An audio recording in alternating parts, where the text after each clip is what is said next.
Ladies and gentlemen, speaking of very special, we have something very special for you here. A member of Congress who we have admired for quite a while. A member of Congress who has done some of the best work for the people in asking the toughest questions under the toughest circumstances. Somebody who created a clip that you have seen and is the force behind a clip that you have seen many, many times over on this program. A clip that we have played here that has to do really with what we're talking about here. Okay? The ultimate point of what's happened with the censure of Adam Schiff, with Igor Dranchenko, with the Steele dossier, with Durham yesterday, is that the federal government colludes to lie to you, to psyop you, and to create a false narrative in order to gain more power over you. One of the most appalling examples of that was January 6th. Now, Hunter Biden, who's committed hundreds of federal felonies, got off with a slap on the wrist. But if Hunter Biden were to have trespassed at the United States Capitol after being encouraged by undercover informants, law enforcement, to do so, well then, that would have led to Hunter Biden serving hard time in prison. Thank goodness Hunter Biden didn't have some buffalo horns on and some tribal tattoos and didn't go wander through the Capitol after being encouraged by police officers, undercover police officers, to do so. There's one man who emerged from the dark forests in order to ask Christopher Wray that question. We have played this clip many times for you. This is Representative Clay Higgins asking the FBI director, how many confidential human sources did you have dressed as MAGA supporters inside of the Capitol? Inside of the Capitol, very important there, on January the 6th. Hot damn. This is the question of the year. And if we had an honest press, this would be played every single hour of every single day until we got the answer. Watch. Does the FBI have confidential human sources? Did the FBI have confidential human sources embedded within the January 6th protesters on January 6th of 2021? Well, Congressman, as I'm sure you can appreciate, I have to be very careful about what I can say about when even now, because that's what you told us 2 years ago. May I finish? About when we do and do not, and where we have and have not used confidential human sources. But to the extent that there's a suggestion, for example, that the FBI's confidential human sources or FBI employees in some way instigated or orchestrated January 6th, that's categorically false. Did you have confidential human sources dressed as Trump supporters inside the Capitol on January the 6th prior to the doors being open? Again, I had to be very careful. It should be a no. Can you not tell the American people, no, we did not have confidential human sources dressed as Trump supporters positioned inside the Capitol? Gentleman's time has expired. You should not read anything into my decision not to share information Director Wray, about confidential human gentleman's sources. time has expired. It should be a no! I'm going to put that on a t-shirt. Ladies and gentlemen, joining us now, live, the great Representative Clay Higgins of Louisiana.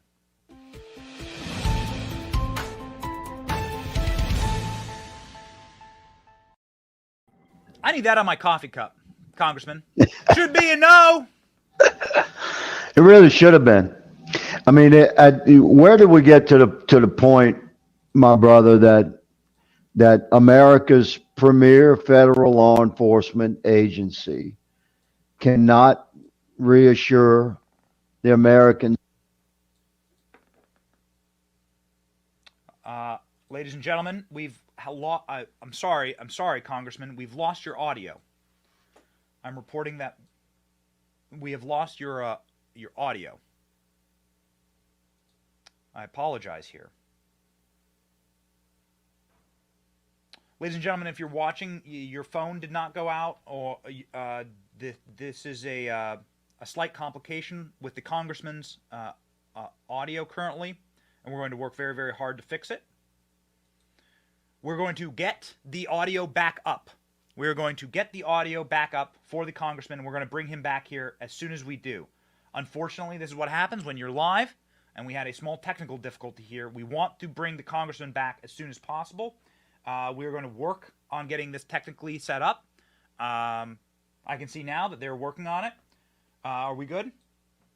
No, not yet. Ladies and gentlemen, while we sort this out, we're going to talk to the congressman, Representative Clay Higgins, about the censure vote of Adam Schiff.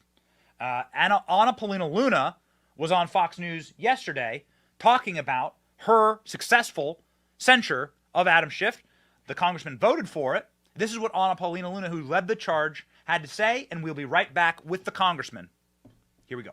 Well, he's going to go down in history for exactly who he is, which is someone that tore apart our country, lied to the American people, exploited and abused his position of power, and ultimately was responsible for one of the biggest fraudulent investigations into any president in the history of the United States. But you know what's interesting, Jesse, is I saw Adam several times today in the halls of Congress, and every time, you know, he looked at the floor, it's going to stick with him. I think regardless of what he's saying, I think it's weighing heavily on him. He's one of only a few to ever be censured in U.S. history. Yeah, he's going to be concerned with his legacy. All right, Congressman, are we back? I believe we are. I There we are. apologize for the audio Fantastic. difficulties, sir. Loud and clear. I did not want to interrupt you. I'm glad we got this sorted out. You were talking about your questioning of Christopher Wray, and I'd like to move to the censure of Adam Schiff afterwards, but I would like to let you continue. Sure. Your questioning of Christopher Wray, it should have been a no, and Christopher Wray could not tell you that he did not have undercover FBI informants dressed as MAGA supporters inside the Capitol on January. He couldn't say no. Right. He could not say no. And what my intention was to reveal that the director was either going to deny what I already knew to be the truth. I have evidence that the FBI had either agents or confidential human sources dressed as Trump supporters inside the Capitol prior to the doors being open. And that was my opportunity to give the man a chance to explain himself. And instead, he obfuscated and avoided the question with the same crap we've been hearing from him for 2 years about I can't comment on confidential human sources. And man, we're not asking you to identify the people. We're not asking you to, tell us the names and where they live or how much you pay them or anything like that. But the director of our FBI, America's premier federal law enforcement agency, should indeed be able to reassure the American people that they were not engaged in an operation designed to create havoc within the people's capital on January the 6th.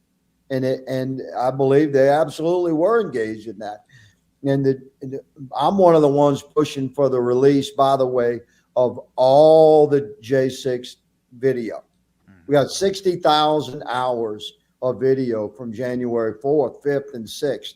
I want it all released to the American people so that we can crowdsource that investigation and have men like you with your intention to seek truth, and Americans across the country, and indeed concerned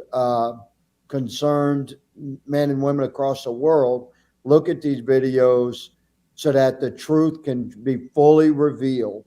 So I'm not falling for this story of that I'm even hearing from some of my colleagues that the release of all that video will somehow endanger the Capitol or members of Congress. That's crazy, man. The American people deserve the truth about J6. I intend to see to it that we get full reveal, and the people that were involved in staging that thing and participating in it should be held to account. So, one, I'm so sick of that excuse. It's always the excuse, right? The overclassification in Washington, D.C., that's just hiding information from the American people that they're ashamed of. Right. There's no reason why we shouldn't have the JFK files, for instance, right? Like right now, right? Anyone who could have conceivably been involved in that is long gone, right? But they want to hide the truth from us, and even the small clips that we get, like the ones that have been playing beside you, These are clips that the audience knows well. They know your clip well because we must have played it 20 times at least on the show. But they know these clips well because you can see the undercover agents pushing people to go inside of the Capitol. These are the footage that's released from the body cams from the police officers that were embedded, that were dressed as MAGA supporters outside. And so what I'd like to ask for you is, I mean, maybe you could break some news here. You had such confidence in asking Christopher Wray that question. You clearly had an ace up your sleeve. You had the cards. You held the deck during that exchange. What have you seen? What do you know about the FBI's operations inside of the Capitol for people dressed as MAGA supporters? I've seen exactly that. I've seen that. I have evidence of the arrival of. I have not been able to identify the individual human beings and trace their employment and who they work for, and who was paying them, and seeing their data streams on digitally of who they are and what they were doing. But we have plenty of evidence of men that appear to be professionals and dressed as Trump supporters arriving in D.C. and dispersing themselves in a very organized manner throughout the J6 protesters and the rally participants, which is mostly who was in town, but almost 100% peaceful, and yet there were like pockets of strange agitation, and we've traced that stuff back. We have some very condemning video files that we were able to get hold of that appear to show some professionals dressed as Trump supporters, decked out in MAGA regalia inside the Capitol prior to the doors being open. And so obviously the conclusion that a reasonable man would arrive at is that if the police have congregated at the doors of the Capitol to keep out some perceived threat and that perceived threat is identified visually as someone dressed as Trump supporters, and if you see video of men dressed as Trump supporters behind those police officers and walking around freely, then I think it's very reasonable to conclude that those men dressed as Trump supporters were in some way working with law enforcement, or else law enforcement would have been turning around and saying, what are those guys doing back? Hey, somebody get those guys. So, and the doors we're talking about, brother, man, these doors don't just get casually opened, by the outside, especially if there's some threat and the Capitol Police and all the law enforcement here have congregated to secure the perimeters of the Capitol. These doors don't just get accidentally left open and people walking in. It's under police control. So and to back this thing up, I don't know how deep you want to go in this rabbit hole, but the groups that were being monitored by the FBI in the months leading up to January 6th, in the months prior to the election in November of 2020, those groups were infiltrated by FBI operatives and agents quite effectively. That's something that the FBI does very well. They pose as people that want to be involved in this group, this online group. They get accepted. Their chats are accepted as genuine. This is part of normal, effective investigative work. But if you follow those chat threads, those threads did not include any suggestion of any sort of like aggressive action until it was suggested on those threads by the FBI agents who had infiltrated the threads. It goes back months. You understand? And I have files inches thick of binders and binders of this stuff behind me. And I have digital files as well. It's difficult to even navigate through it all. But as you get into it, you quickly realize this something was being staged. Something was being staged. And ultimately that became January 6th. So, anybody out there that knows me well enough to know that I'm quite I'm very serious about investigations if I get involved in one. I'm not interested in false allegations. I'm not interested in conspiracy theories. I don't care about any of that. I seek truth. And the truth in this case regarding our government's involvement in the months and weeks of interacting with groups that were going to come participate either in election, ancillary actions around the elections in November of 2020, or ultimately what became the president's rally on January 6th and the very somber duty that we were required to perform congressionally regarding the confirmation of the electoral slates and the certification of electoral slates from every sovereign state. You'd have had to been living under a rock to not know that there was potential for problems that day. And as we look back on what built up to the days prior to January 6th here in DC, we see FBI fingerprints all over it. So you can call me crazy if you want to, but I'm a solid investigator, and there's a tremendous amount of evidence that's quite disturbing. If you're a free American and a patriot, and you love your country and your fellow man, and you respect the rights of your fellow man, it's quite concerning when our own most significant federal law enforcement agency appears to be working against us. So, one, thank you for your work in illuminating this for us. I'm fascinated just by listening to you right now because I'm hearing things that I have not heard before. Two, skepticism is always required in a situation like this. You must always be able to ask questions. The people who tell you to believe and swallow the official narratives, those are the evil people. And so I'll ask you a simple binary question here. Do you believe that Nancy Pelosi wanted January 6th to happen? Well, that's a rather pointed question. Let me say that I do believe Madam Speaker Pelosi is agenda driven. And I believe that the factions of her party that control the agenda to which she adheres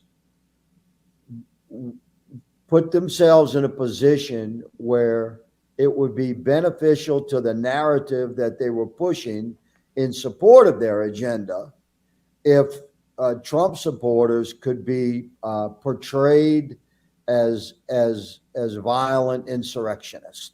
Yes. So I hope that it's a more thorough answer to your question. Yes. I don't claim to know the heart of Madam Speaker Pelosi, and nor do I cast condemnation upon her as a fellow child of God. I can say that the evidence appears to indicate that the agenda that's supported by Madam Pelosi and many of the members of her party felt that it was supportive of their hatred for President Trump and all of those of us that have supported him. Yes. If we could be portrayed as some kind of crazy lunatic right-wing mob, and yes. And for them to pull the show of force, for instance, maybe you've heard me address this a couple of years ago in committee with Ray and the Oversight Committee. What the hell happened to the FBI? What do you think about that? And the National Guard. Why would the National Guard be pulled? Yes. on January the 5th, on the evening of January 5th, from a more active role on January 6th, when it's known to law enforcement that a show of force is very effective at quelling some potential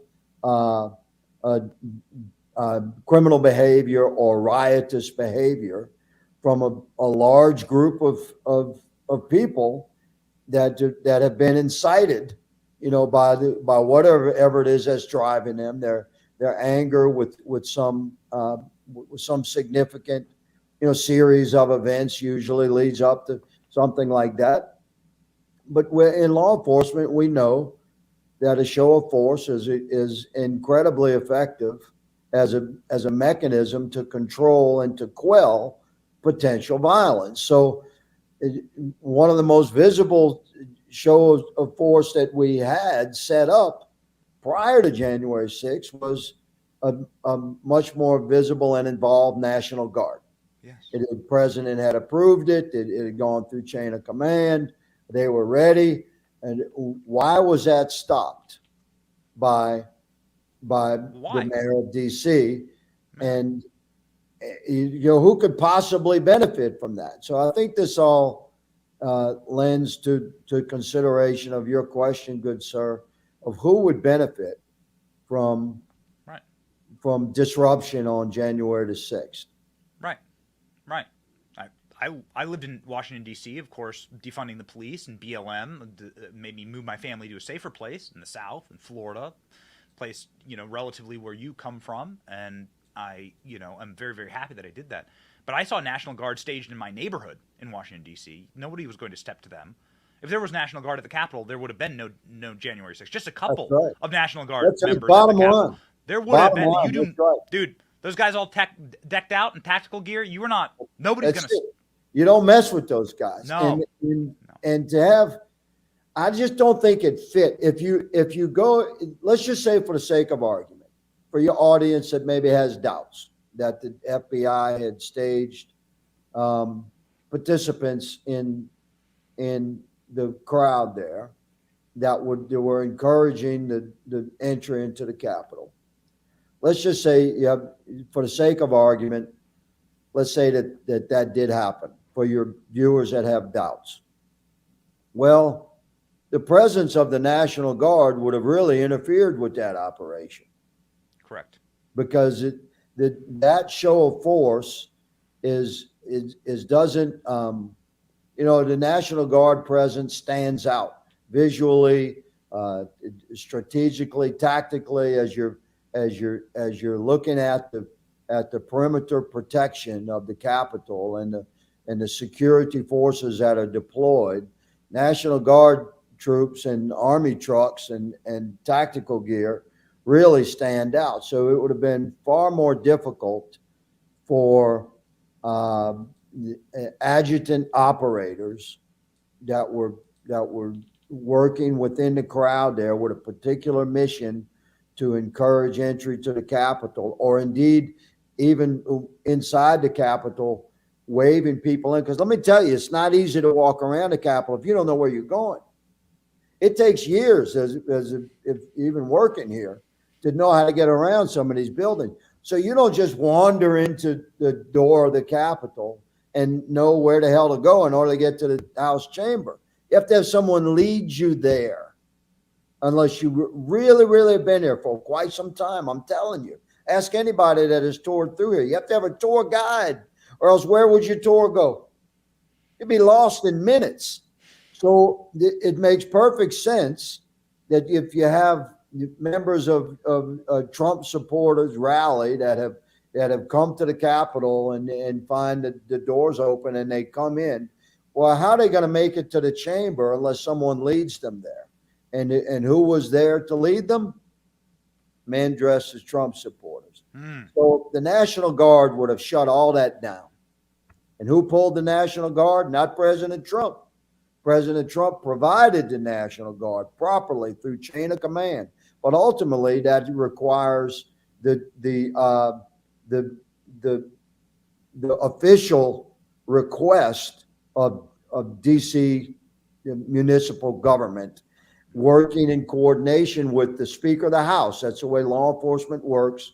for the Capitol, working in conjunction with the city of D.C., the Metro Police. That requires a coordinated official request of the mayor of D.C. and the Speaker of the House. So that was Nancy Pelosi and Mayor Bowser. So listen, we're not crazy when we're investigating and we're revealing uncomfortable facts. Yeah. We're revealing this stuff to the American people because this is America. It's not the Soviet Union. Yes. We're not China, man. We get to have a voice, and I didn't give up my right to have a voice when I swore my oath as a congressional servant to we the people. Congressman, this is not the direction I thought we would go necessarily, but here we are, and it's been illuminating and fascinating. I did, before we go here, want to ask you about an agent of Russian disinformation, which would be Adam Schiff, who shopped around the Steele dossier as a legitimate document. He was censured yesterday by your caucus for that lie to the American people. We know that the Steele dossier was, in fact, Russian disinformation provided by Russian agents. And so Adam Schiff himself is a Russian disinformation agent, and he was censured. Your vote in that censure, sir, why did you vote the way you voted, and what's going to happen next to Adam Schiff? Well, there was an effort to table the censure, and there was an effort to defeat the censure, but I believe the censure was righteous. Now, this is a mechanism that should be very rarely enacted by Congress. There really should be no partisan dynamic that determines censure of an elected official in our representative republic. This is very important that censure is not used as a political weapon. But Adam Schiff clearly and knowingly and willfully misled the American people again and again and again during his participation as a senior member of the Democrat Party in investigations into the original Russia hoax, and his repeated propagation of those lies, which have proven, the investigation has proven that indeed there were lies, and it was known to be very bad information, misleading information, and Adam participated in that. So, again, I don't stand in personal judgment or condemnation of Adam Schiff as a man. It's not my nature to do that. That's between him and God. But as a servant to we the people, I've sworn an oath to serve the greater good of the citizenry.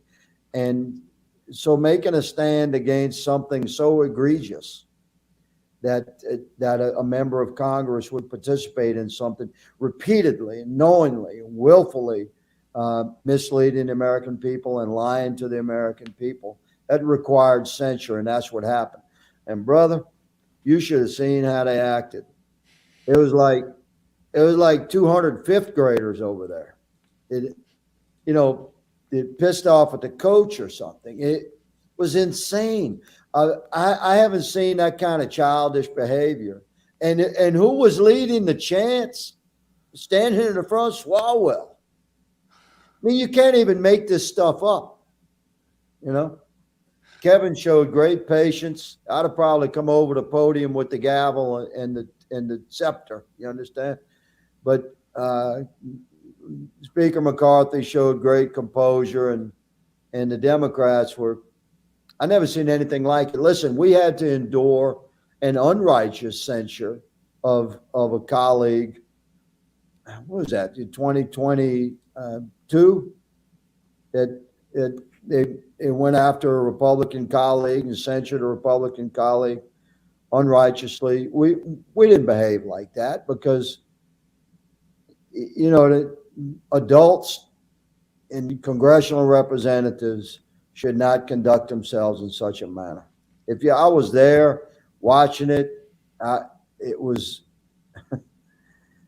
it was very interesting. Shall we just leave it at that? It was very interesting to watch these people act like disgruntled children and with an organized chant.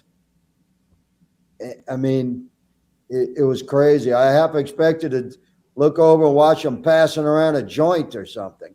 They were not handling themselves like congressional representatives on the chamber of the floor, where a particular code of conduct is enforced. That's disruption. You talk about, so we have American citizens been in jail for 2 years in our the political prisoners for disrupting. Charged with disrupting a congressional procedure. Right? They were most certainly doing that yesterday. Anyway. Yeah, well, we look forward to further consequences. I have little children at home, Congressman. They need a consequence when they throw temper tantrums and hissy fits, and when they throw themselves on the floor and scream and whine and cry, and actually a consequence. There'll be no consequences. You mean for their chanting and disruption? Yeah. Yeah, well, what I'm saying is Adam Schiff. Like, it's very good that he's now going to be referred to investigation, right, for the ethics committee? A very short list. I think censure has only been used like 25 times in the history of Congress. So that's a short list of, that's not a list you want to be on. And, that's between him and God now. I'm done with it. Well, Godspeed, Congressman. We have your Twitter account here. Everyone needs to hop in and follow Representative Clay Higgins. Man, he's one of the guys that just sees it clearly, and we need more like him. We need more people to stand and ask the tough questions, to be skeptics, to find the truth, to have curiosity, and to be willing to have the heart to bring the truth to the American people, even if they are uncomfortable truths. And Representative Clay Higgins is a very rare individual who does just that. We need to follow him. 77,000 followers. Come on. Benny Brigade. Let's get that up to 100,000. 100,000. Here we go. The least we can do. Congressman, thank you so much. Please be a regular on the show. Yeah, God bless you, sir. Thank you for always seeking truth and being a clear voice for we the people. I'm honored to speak with you today and your entire audience. I'm humbled to serve. So thank you for your time. Good, sir. Thank you.